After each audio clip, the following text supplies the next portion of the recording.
అపరాజిత రెండవ భాగం. ఒకటవ భాగంలో మాధవమూర్తి కూతురు రేణుక తల్లి లేని పిల్లని చాలా అపురూపంగా పెంచుతాడు మాధవమూర్తి.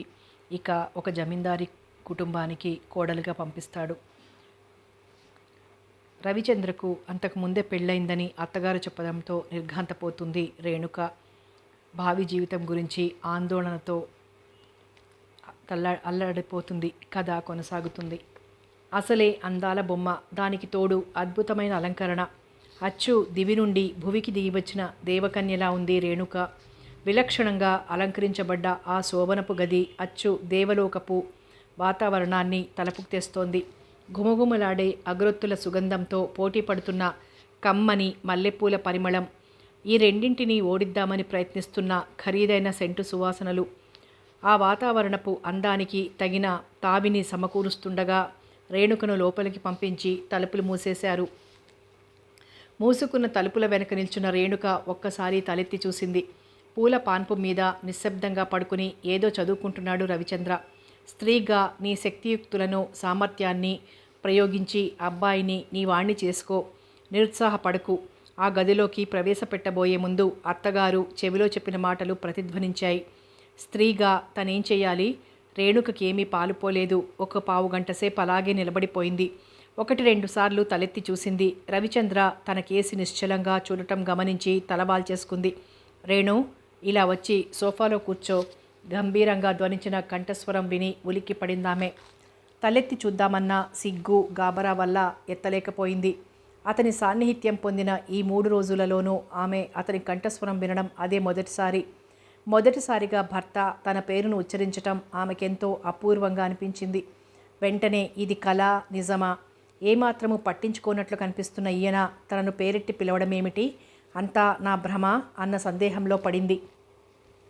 నిన్నే రేణు, ఇలా వచ్చి కూర్చో, నేనేం రాక్షసుని కానులే.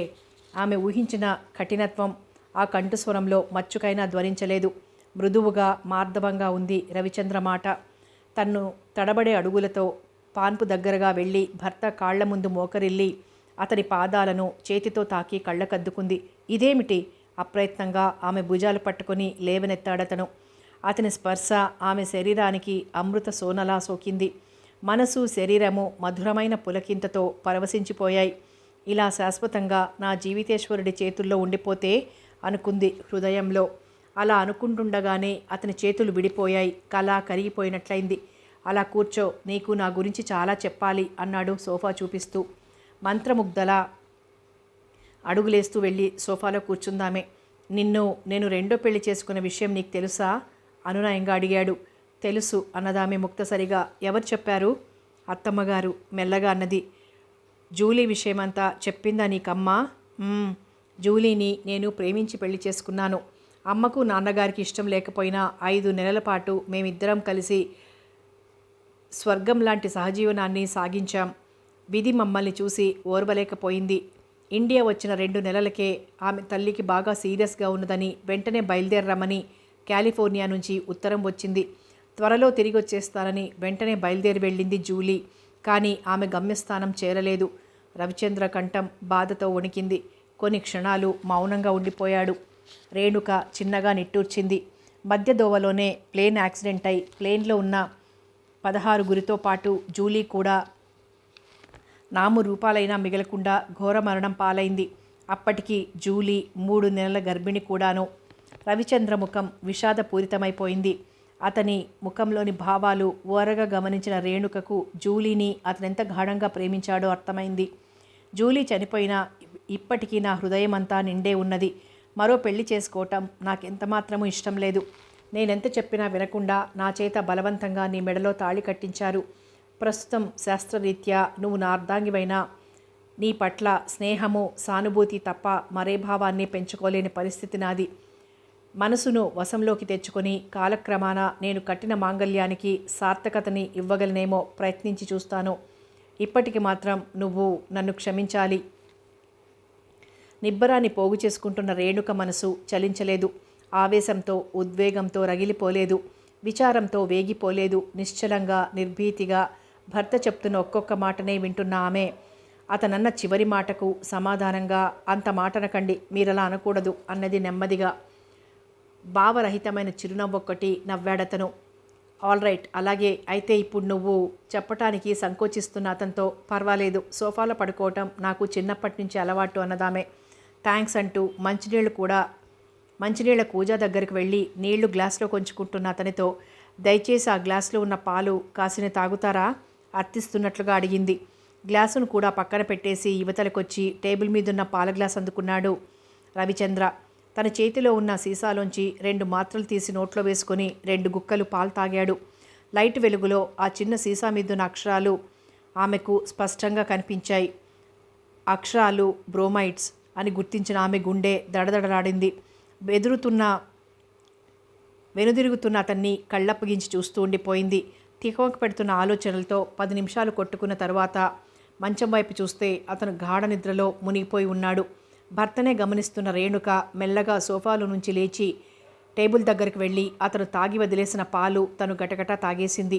ఇప్పుడు భర్త ముఖం ఆమెకు మరింత దగ్గరగా కనిపిస్తోంది. పసిపిల్లాడి మొహంలా నిర్మలంగా అమాయకంగా ఉంది అతని మొహం. అలా చూస్తుంటే ఆ మొహాన్ని భద్రంగా తన గుండెలో దాచుకోవాలనిపించింది ఆమెకు. మనసు అదుపులోకి తెచ్చుకుని మెడలో వేలాడుతున్న మాంగల్యాలను 2 చేతులతో తీసుకుని కళ్ళకద్దుకుంది. బెడ్రూమ్ లైట్ స్విచ్ ఆన్ చేసి మెర్క్యూరీ లైట్ ఆఫ్ చేసి సోఫా దగ్గరికి వెళ్ళి సర్దుకుని పడుకుంది. ఏవేవో ఆలోచనలు మెదడు చుట్టూ ముసురుకుంటుండగా తెల్లవారుజాము 3 గంటల వరకు ఆమెకు నిద్రే పట్టలేదు. తర్వాత ఎప్పుడో మాగన్నుగా నిద్ర పట్టింది. ట్యాక్సీ దిగి ఇంట్లోకి రావటమే కష్టమైపోయింది మాధవమూర్తి గారికి. 2 మనుషుల సాయంతో గుమ్మం దాటి హాల్లో అడుగు పెడుతూనే స్పృహ తప్పి పడిపోయారాయన. వెంటనే డాక్టర్ని తీసుకొచ్చారు. డాక్టర్ ఆయనకు మళ్ళీ 2 ఇంజెక్షన్లు చేసి గుండెల మీద నుంచి మందు రుద్దాక అరగంట తర్వాత స్పృహలోకి వచ్చారు. ఈసారి ఆయన పూర్తిగా కోలుకొని లేచి కూర్చునే వరకు అక్కడే ఉండిపోయాడు డాక్టరు. ప్రయాణం చేయొద్దండి అంటే విన్నారా? ప్రయాణం వల్లే మళ్ళా ఇలా వచ్చింది మీకు అన్నాడు డాక్టరు మాధవమూర్తి గారితో. చిన్నగా నవ్వుతూ, పర్వాలేదులేండి డాక్టర్, నాకు ఇప్పుడు బాగా కులాసాగా ఉంది. నా గుండెంతా ఇప్పుడు సంతృప్తి సంతోషాలతో నిండిపోయి ఉంది. ఈ బలంతో నేను 1000 ఏళ్ళైనా జీవించగలను డాక్టర్ అని ఆయన అంటుంటే డాక్టరు చుట్టూ ఉన్నవాళ్ళు గండం గడిచింది అనుకొని ధైర్యంగా నవ్వుకున్నారు. ఏవో మందులిచ్చి అవి వేయమని చెప్పి వెళ్ళిపోయాడు డాక్టర్. ఆ రాత్రి ప్రశాంతంగా నిద్రపోయిన మాధవమూర్తి గారు మర్నాటి ఉదయం బాగా ఉత్సాహంగా కనిపించారు. డాక్టర్ వచ్చి పరీక్ష చేసి, మీరు చాలా బాగా కోలుకున్నారు అని ఒక ఇంజెక్షన్ చేసి, నిన్న ఇచ్చిన మాత్రలే వేసుకోండి అని చెప్పి వెళ్ళిపోయాడు. ఆ వేళంతా కూతురు అల్లుడు కలిసి వచ్చేటప్పటికి చేయవలసిన ఏర్పాట్లన్నీ దగ్గరుండి స్వయంగా చేయించారాయన. అల్లుడి హోదాకు అవంతైనా భంగం వాటిల్లరాదని ఆయన పడుతున్న తాపత్రయం చూసి, అల్లుడే దేవుడైపోయాడు ఈయనకి అని మేలమాడారు బంధువులంతా. కాదా మరి, నా అల్లుడి లాంటి అల్లుణ్ణి ఈ చుట్టుపక్కల 14 ఊళ్ళలోనూ చూపించండి అన్నారాయన ఆనందంగా నవ్వుతూ. ఆ రాత్రి భోజనాలు అయ్యాక బంధువులతో చాలాసేపు ఆ కబురు ఈ కబురు చెప్తూ కూర్చొని చాలా పొద్దుపోయాక తన గదిలోకి వెళ్ళి పడుకున్నారు మాధవమూర్తి గారు. పెళ్లి పనులలో ప్రయాణాలలో అలసిపోయి ఉన్న ఇంట్లో వాళ్ళంతా ఆదమర్చి నిద్రపోయారు ఆ రాత్రి. తెల్లవారాక వీరరాఘవమ్మ లేచి యథాలాపంగా అన్నగారి గదికేసి వెళ్ళి కిటికీలో నుంచి లోపలికి చూసింది. మంచం మీద అస్తవ్యస్తంగా పడుకొని ఉన్న ఆయనను చూసి అనుమానంగా చేరవేసిన తలుపులు తోసి లోపలికి వెళ్ళింది. మంచం దగ్గరగా నిలబడి పరకాయించి చూసింది. ఆమె గుండె గుభేలుమంది. అన్నయ్య అంటూ కెవ్వున కేక వేసి చైతన్యహీనమైపోయిన అన్నగారి శరీరం మీద పడి హృదయ విదారకంగా రోధించసాగింది. ఆమె కేకకు ఒకేసారి మేల్కొన్న ఇంట్లోని వాళ్లంతా కంగారు పడుతూ మాధవమూర్తి గారి గదిలోకి చేరారు. 5 నిమిషాల క్రితం అతి ప్రశాంతంగా ఉన్న ఆ ఇల్లు ఇప్పుడు విషాదపూరితమైన పరామర్శలతో అల్లకల్లోలంగా శోక నిలయంలా తయారైంది. అరగంటలో ఊరంతా మాధవమూర్తి గారింటి ముందు చేరిపోయింది. రేణుకమ్మకు కబురు చేయరేమింకా అన్నారెవరో. ఏమని కబురు చెయ్యను, ఏమని కబురు చెయ్యాలి, గొల్లుమంటూ వాపోయింది వీరరాఘవమ్మ. సరే, తప్పుతుందా మరి, సుస్థిగా ఉన్నదని కబురు చెయ్యండి, అసలు విషయం తెలిస్తే అమ్మాయికి అక్కడే తెలివి తప్పిపోవచ్చు సలహా ఇచ్చారెవరో. ఇట్లా జరిగిందని రేణుకకు మాత్రం తెలియనియ్యొద్దు. వాళ్ళత్తమామలకు ఈ ఘోర సంగతి చెప్పి అందరినీ తీసుకురండి నాయనా, విపరీతమైన దుఃఖంతో విలపిస్తూనే సుబ్బారావుకు చెప్పింది వీరరాఘవమ్మ. అత్తమామలు భర్తతో పాటు రేణుక వచ్చేటప్పటికే దేహం నిండా తెల్ల దుప్పటి కప్పబడి నేల మీద ప్రశాంతంగా నిద్రపోతున్నట్లు పడుకోబెట్టబడి ఉన్నారు మాధవమూర్తి గారు. ఆయనలోని చైతన్యాన్నంతా తనలో నింపుకున్నట్లు ఆయన తల దగ్గర వెలిగించిన ప్రమిదలోని జ్యోతి రెపరెపా కొట్టుకుంటూ వెలుగుతోంది. కారు దిగి ఇంట్లోకొచ్చి కొన్ని క్షణాలు అలాగే ఆ జ్యోతికేసి నిశ్చలంగా రెప్పవేయకుండా చూస్తూ నిలబడిపోయింది రేణుక. ఆర్తనాదాలు చేస్తూ అల్లాడిపోతున్న వాళ్ళు కానీ, లోపలే కుమిలి కుమిలి ఏడుస్తున్న వాళ్ళు కానీ ఎవ్వరూ ఆమె దృష్టి కానలేదు. ఏ శబ్దమూ ఆమె శ్రవణేంద్రియాలకు చేరలేదు. తదేకంగా జ్యోతి వైపు చూస్తూనే నాన్న అంటూ ఒక్క గావుకేక పెట్టి తండ్రి శవంపై పడిపోయింది. రేణుక వస్తే ఎలా ఓదార్చాలో తెలియక తికమక పడుతున్న వాళ్లకు ఆమె ఓదార్చే అవకాశమే లేకుండా పోయింది. తండ్రి శవంపై పడిపోయినప్పుడే ఆమెకు తెలివి తప్పిపోయింది. బాహ్య స్మృతి లేని ఆమెను యువతలకు తీసుకొచ్చి గదిలో పడుకోబెట్టారు. డాక్టర్కి కబురు వెళ్ళింది. ఆమెను కనిపెట్టుకుని ఉండే బాధ్యత రవిచంద్రకు అప్పజెప్పి అందరూ మాధవమూర్తి గారి అంత్యక్రియల ఏర్పాట్లలో నిమగ్నులయ్యారు. రేణుక మంచం దగ్గరే కుర్చీలో కూర్చొని స్పృహ లేకుండా ఉన్న ఆమెను చూస్తున్న రవిచంద్ర మనసంతా ఆమె పట్ల అపరిమితమైన జాలితోనూ సానుభూతితోనూ నిండిపోయింది. పెళ్లి కూతురై నిండా 4 రోజులైనా కాలేదు. ఇంతలోనే ఆమెకెంతో ఘోరమైన దుఃఖం సంప్రాప్తించింది. పోనీ పెళ్ళైనా సంతృప్తికరంగా ఉన్నదా అంటే అదీ లేదు. సహజంగా నవవధువు ఆశించే అపూర్వమైన ప్రేమానురాగాలకు బదులు ఆమెకు అంతులేని నిరాశ నిస్పృహ మాత్రమే ఎదురయ్యాయి. ఆ నిరాశ నిస్పృహలను ఎదుటివారికి చూచాయగానైనా తెలియనీయకుండా నిబ్బరంగా సంచరించగలిగిందంటే లోపల ఆమె హృదయం ఎంత దుర్భరమైన సంఘర్షణకు లోనవుతుందో ఊహించసాగాడు రవిచంద్ర. ఇంతలోనే తండ్రి పోవటం ఎంత అగాధం ఆమెకి. తల్లి తోబుట్టువులు లేని రేణుకకు ఏకైక ఆత్మీయుడైన తండ్రి కూడా కరువయ్యాడు. పాపం, తండ్రి కడసారి చూపుకైనా నోచుకొని ఆమె హృదయం ఎంత తల్లడిల్లిందో. ఇలా ఆలోచిస్తున్న అతన్ని దీనాతి దీనంగా కనిపిస్తున్న రేణుక ముఖం కదల్చివేసింది. ఆ అబలకు తల్లి, తండ్రి, తోబుట్టువు, భర్త అంతా తానే అన్నంత మమత ఉత్పన్నమైంది అతని హృదయంలో.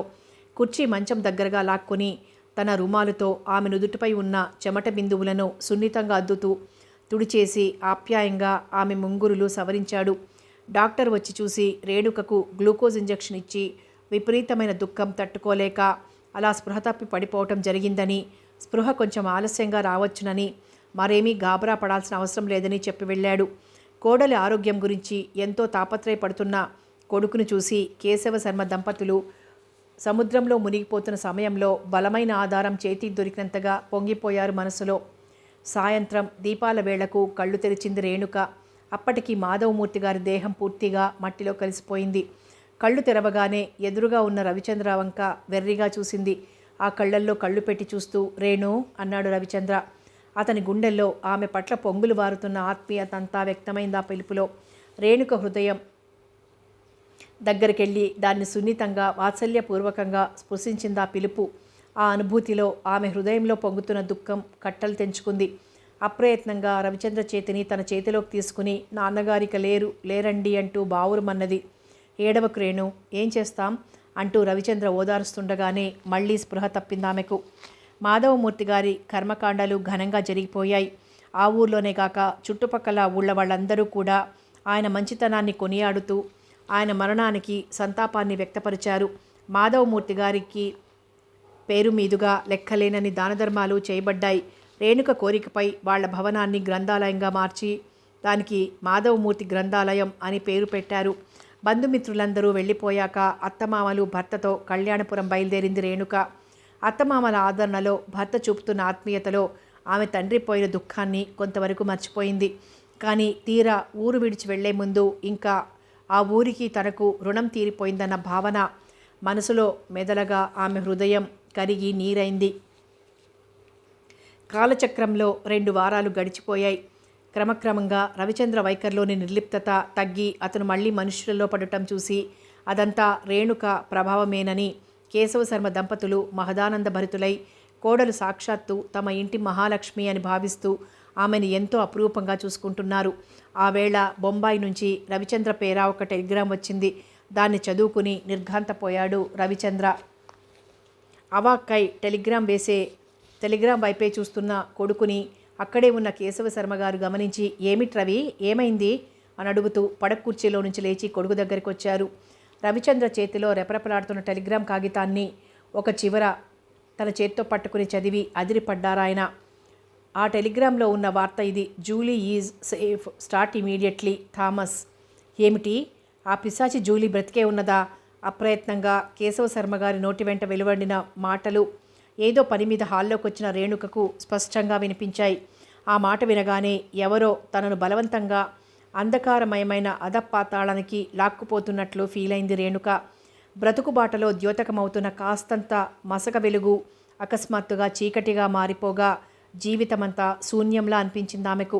నిశ్చల ప్రతిమల కొన్ని క్షణాల వరకు చలనరహితంగా నిలబడిపోయిందామె.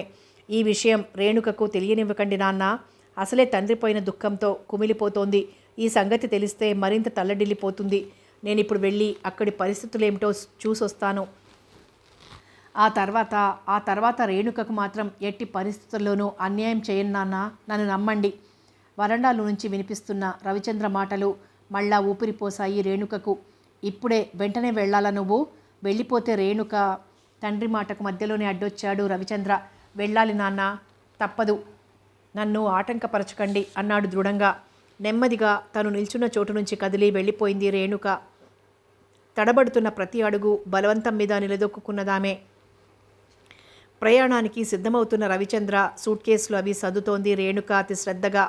దాదాపు అరగంట నుంచి ఆమె ప్రతి కదలికను పరిశీలనగా గమనిస్తున్న రవిచంద్ర ఆమె మొహంలో వింత కానీ, విచారం కానీ, బాధ కానీ, కనీసం ఆందోళన కానీ వ్యక్తమవకపోవటం చూసి మనసులోనే ఆశ్చర్యపోయాడు. తన ప్రయాణం సంగతి వినగానే ఈ స్థితిలో నన్ను ఒంటరిగా విడిచిపోతారా అంటూ ఆమె విపరీతమైన దుఃఖాన్ని వ్యక్తం చేస్తుందని ఊహించాడతను.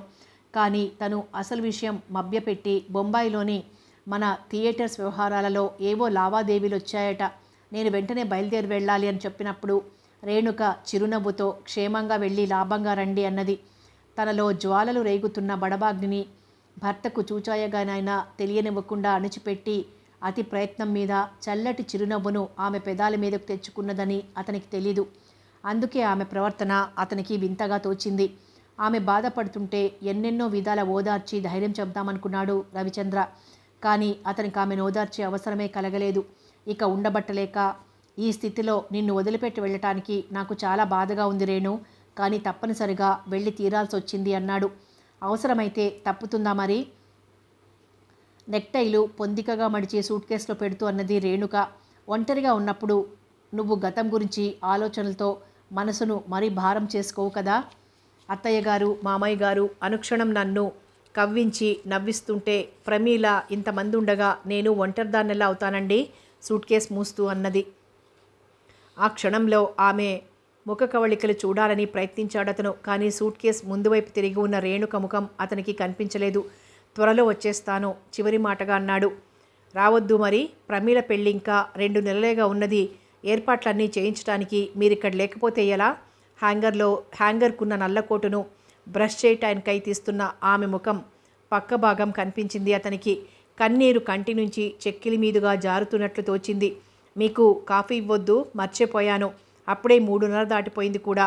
కోటు అక్కడే పెట్టి గదిలోంచి వెళ్ళిపోయింది రేణుక. స్టాండ్ దగ్గరికి వెళ్ళి కోటును చేత్తో పట్టుకొని 2 క్షణాలు పరీక్షగా చూశాడు రవిచంద్ర. కోటు మీద 2-3 చుక్కల్లాంటి తడిమరకలు కనిపించాయి. రేణుక ఏడుస్తుందని నిర్ధారణ కాగానే అతని మనసు వికలమైపోయింది. ఆమెను ఓదార్చడానికై మనసు తహతాలాడుతుండగా అస్థిమితంగా గదిలోనే పచార్లు చేయటం మొదలెట్టాడు. గుమ్మం ముందు చప్పుడుకు అతని గుండె వేగంగా కొట్టుకుంది. కిటికీ వైపుకు తిరిగి నిల్చున్నాడు. కప్పు టేబుల్ మీద పెట్టిన ధ్వని విని వెనుదిరిగిన అతనికి కాఫీ తయారుగా పెట్టానని చేతితో సైగ చేస్తూ తెల్లని బట్టల్లో ఉన్న బట్లర్ కనిపించాడు. రవిచంద్ర బయలుదేరడానికి 15 గంట మాత్రమే టైం ఉంది. ఆ 15 గంటలోనూ రేణుక మళ్ళీ గదివైపు రాలేదు. హాల్లో ఒక మాటు కనిపించి ఉత్తరాలు తరచూ రాస్తూ ఉండండి అని చెప్పింది. ఆమె కనురెప్పలు బాగా ఉబ్బి ఉండడం గమనించినా ఏమీ అనలేకపోయాడతను.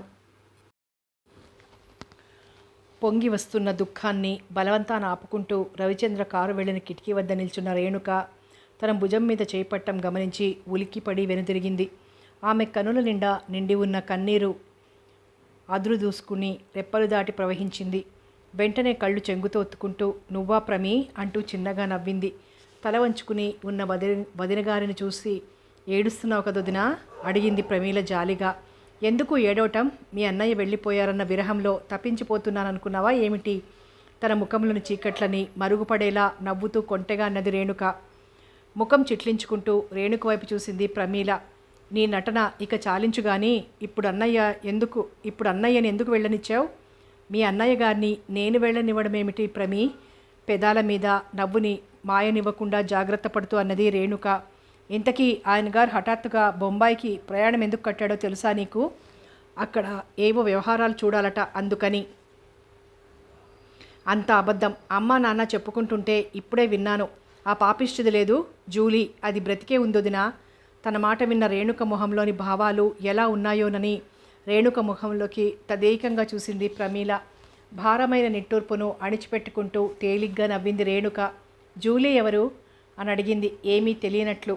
ఆవేశంతో ఉక్రోషంతో ఉడికిపోతున్న ప్రమీల ముఖం జేవురించింది. జరిగిన కథంతా వీళ్లల్లో ఎవరూ నీకు చెప్పనే లేదన్నమాట. ఎందుకు చెప్తారులే, ఆ జూలీ ఒక పిశాచి. నీ సంసారంలో నిప్పులు పోయటానికి చచ్చిందల్లా మళ్ళీ బ్రతికొచ్చింది. అన్నయ్య ఫారిన్లో ఉండగా వంచించి వలలో వేసుకుని పెళ్లి చేసుకుంది. విమానం కూలి చచ్చిపోయిందంటే పీరా విరగడైందనుకున్నాం, కానీ అది బ్రతికే ఉంది. దానికోసమే అన్నయ్య వెళ్ళాడు. తను చెప్తున్న విశేషాలన్నింటినీ నిర్లిప్తంగా వింటున్న వదినగారిని చూసి విస్తుపోయింది ప్రమీల. అయితే ఇవన్నీ నీకు తెలిసే ఆయన గారిని మెదలకుండా పంపించి ఊరుకున్నావన్నమాట అన్నది. ఏం చేద్దాం, విధి ఎలా ఉంటే అలా జరుగుతుంది. చిరునవ్వు నవ్వుతున్న రేణుక పెదాలు అప్రయత్నంగా ముడుచుకున్నాయి. ఇలాంటి చేతగాని కబుర్లంటే నాకు మహా ఒళ్ళు మంట. నిన్ను మోసం చేసి వంచించి నీకు అన్యాయం చేస్తుంటే నువ్వు చూస్తూ ఊరుకోవటం ఎందుకు? నువ్వు కూడా బొంబాయి వెళ్ళి ఆ జూలీ అంతేమిటో గట్టిగా తేల్చుకుంటే సరి.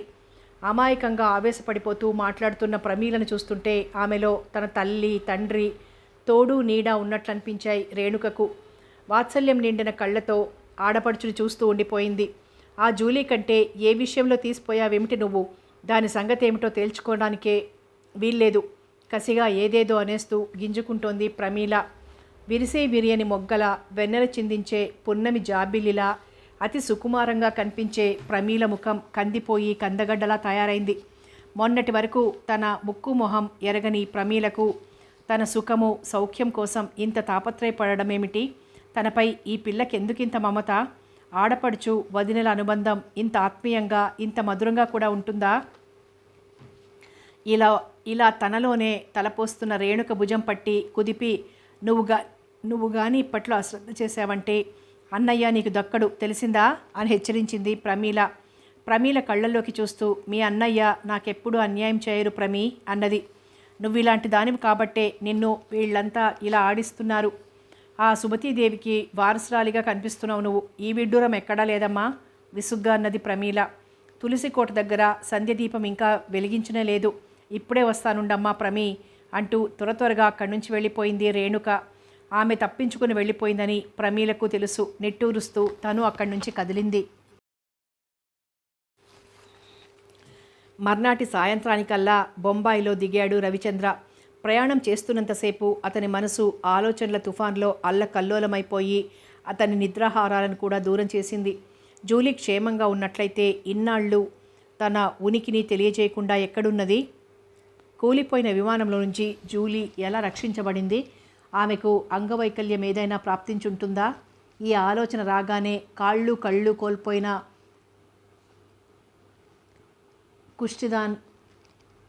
కళ్ళు కోల్పోయిన దానిలా అతని మనోపదంలో ప్రత్యక్షమైంది జూలీ. అతని హృదయం అంతులేని ఆరాటంతో వేగిపోయింది. కోటు మీద పడిన రేణుక కన్నీళ్లు తన ఎడబాటుకు తల్లడిల్లుతూ తన కంటపడకుండా రేణుక కార్చిన కన్నీళ్లు. జూలీ విషయం రేణుకకు తెలిస్తే కోటు మీద పడిన కన్నీళ్లు గుండె లోపలికి ఇంకి మరుగుతున్న లావాలా మారి అతని నరాలలో రక్తానికి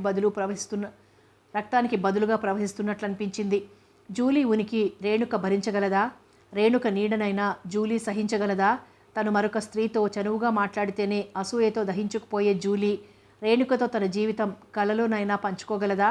ఇంతకు జూలీ ఏ స్థితిలో ఉందో, ఆమె గర్భం ఏమైందో ఇలా ఆలోచిస్తుంటే అతని మనోనేత్రం ముందు రేణుక జూలీ ఇద్దరు ఒకరి తర్వాత ఒకరు దీనంగా దయనీయంగా కపటంగా కర్కశంగా కన్నీరు కారుస్తూ కట్కటలాడుతూ ప్రత్యక్షమవసాగారు. ఇదే లోకంలో దారి తెన్నులేని ఊహలతో కొట్టుమిట్టాడుతున్న అతనికి బొంబాయిలో దిగేదాకా మరో ధ్యాస లేనే లేదు. గేటు దాటుతుండగా హలో చందర్ వచ్చేశారా అంటూ విష్ చేశాడు జూలీ అన్న థామస్. అవును వచ్చేశాను. జూలీ ఎక్కడా? గబగబా వరండా మెట్లెక్కుతూ అడిగాడు రవిచంద్ర. థామస్ ముఖం కాస్త చిన్నబోయింది. జూలీ లోపలుంది. మీ రాక కోసమే నిరీక్షిస్తోంది, రండి ఆంగ్లంలో అంటూ రవిచంద్ర చేయి పట్టుకొని లోపలికి తీసుకెళ్లాడు. ఒక్క క్షణం రవిచంద్ర గుండె అమితంగా కొట్టుకుంది. కదలలేని స్థితిలో వీల్చైర్లో కూర్చొని అతి దీనంగా విలపిస్తున్న జూలీ ప్రతిబింబం అతని ఊహలో మరింత స్పష్టంగా మెదిలి అతన్ని తీవ్రమైన కలవరానికి గురిచేసింది. గదిలో ఉన్నది రవిచంద్రను గది ముందు వదిలేసి వెళ్ళిపోయాడు థామస్. ఒళ్లంతా కంపిస్తుండగా మూసి ఉన్న తలుపులను తెరుచుకొని లోపలికి అడుగుపెట్టాడు రవిచంద్ర. అతనికెదురుగా మంచం మీద వయ్యారంగా విలాసంగా కూర్చుని ఉన్నది జూలీ. ఆమె కళ్ళు ఎప్పట్లానే మత్తుగా మధురంగా చలిస్తూ ప్రేమగా అతని వైపు చూస్తున్నాయి. ఆనందం, ఆశ్చర్యం, అనురాగం, ఆప్యాయత గుండెలలో మంగళవాద్యం మోగిస్తుండగా జూలీ అంటూ వెళ్ళి అందమైన ఆమె ముఖాన్ని తన 2 చేతుల్లోకి తీసుకుని ముద్దుల వర్షం కురిపించాడు. ఇప్పటికి జ్ఞాపకం వచ్చానా నీకు? ఆంగ్లంలో నిష్ఠూరంగా అన్నది జూలీ. చిట్లించిన ఆమె ముఖంలోని ఎర్రని నోరు అందంగా ముద్దుగా ముడుచుకుంది. అలవోకగా లేచి నిల్చున్నదామె. నిల్చుని ఉన్న జూలీని కొన్ని క్షణాలు తదేకంగా చూశాడు రవిచంద్ర. అపురూపమైన అందంతో కొత్తగా, వింతగా, నిండుగా, నిర్మలంగా కనిపిస్తున్న జూలీని సున్నితంగా కౌగులించుకొని నీకేం ప్రమాదం జరగలేదు జూలీ, చాలా అదృష్టం అన్నాడు ఆంగ్లంలో. నాకు ప్రమాదం జరిగితే నీకేం, హాయిగా పెళ్లి చేసుకున్నావటగా అతని మెడ చుట్టూ చేతులు వేస్తూనే విసురుగా అన్నది జూలీ. రవిచంద్ర ముఖం వివర్ణమైంది. అవును జూలీ, పెళ్లి చేసుకున్నాను. అంతా నీ వల్లనే జరిగింది అన్నాడు. జూలీ ముఖం కోపంతో ఎర్రబడింది. నా వలన? నువ్వు నన్ను ఇంతలోనే మర్చిపోతావని కల్లో కూడా అనుకోలేదు. ఏమిటి, నిన్ను నేను మర్చిపోయానా? ఈ 6 నెలలు నీ స్మృతిలోనే దాదాపు పిచ్చివాణ్ణైపోయాను జూలీ. అదృష్టవశాత్తు నువ్వు క్షేమంగా ఉన్నావు. నాకు బ్రహ్మానందంగా ఉన్నది. జూలీ కుడిబుగ్గ మీద పుట్టుమచ్చను అతని పెదవులు పదే పదే తాకాయి. అతని మాటలతో ఆమె మనసు తన్మయత్వంతో పరవశించిపోయింది. నాకు తెలుసు చందర్, నువ్వు నన్నెప్పటికీ మరవలేవు. నా గుండెల్లో శాశ్వతంగా ఉండిపోతావు. అక్కడ మరొకరికి స్థానం ఎవరికి ఎప్పటికీ ఉండదు. అతని గుండెల్ని ఎడతెక్కకుండా చుంబిస్తూ అన్నది. కొన్ని క్షణాల పాటు వాళ్ళిద్దరూ గాఢంగా హత్తుకుపోయారు. నా చందర్, ఒక్క మాట చెప్పనా నీకు? అతని చెవిలో గుసగుసలాడింది జూలీ. ఏమిటి, చెప్పు జూలీ, ఆత్మీయతాపూర్వకంగా మృదువుగా అన్నాడు రవిచంద్ర. నువ్వు మళ్ళీ పెళ్లి చేసుకున్న అమ్మాయి ప్రమేయం పూర్తిగా వదిలేయి. ఇక నేను వచ్చేశానుగా, ముద్దు ముద్దుగా మురిపెంగా అన్నది.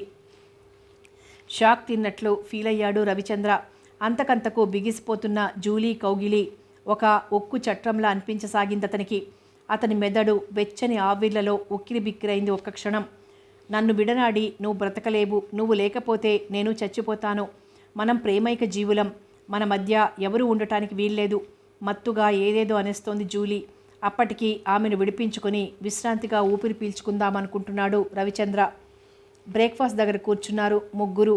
నేనెలా బ్రతికి బయటపడ్డానో వివరంగా చెప్తాను విను అంటూ ప్రారంభించింది జూలీ రవిచంద్రను ఉద్దేశించి.